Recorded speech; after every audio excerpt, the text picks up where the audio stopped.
அப்போஸ்தலனாகிய யோவான் எழுதின 3ஆம் நிருபம்.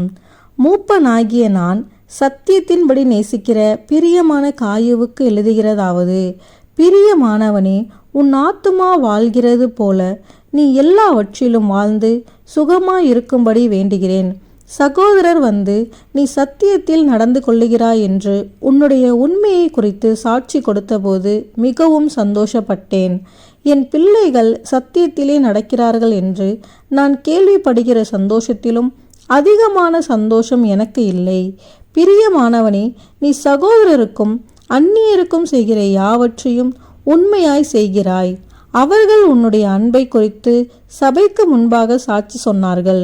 தேவனுக்கு முன்பாக பாத்திரமானபடி அவர்களை நீ வழிவிட்டு அனுப்பினால் நலமாயிருக்கும்.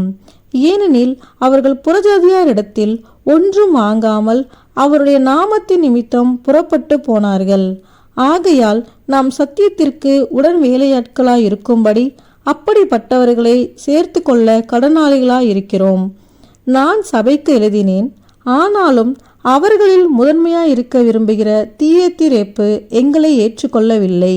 ஆனபடியால் நான் வந்தால் அவன் எங்களுக்கு விரோதமாய் பொல்லாத வார்த்தைகளை அலப்பி செய்து வருகிற கிரியைகளை நினைத்து கொள்வேன்.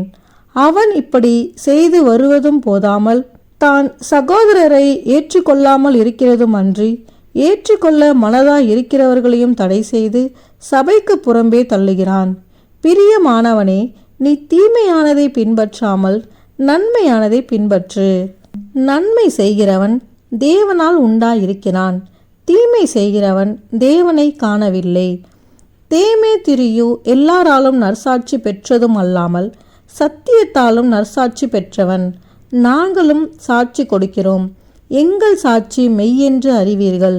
எழுத வேண்டிய காரியங்கள் அநேகம் உண்டு, ஆனால் மையினாலும் இறகினாலும் எழுத எனக்கு மனதில்லை.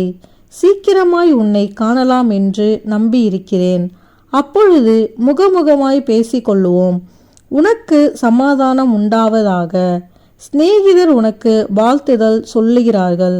சிநேகிதரை பேர் பேராக வாழ்த்துவாயாக.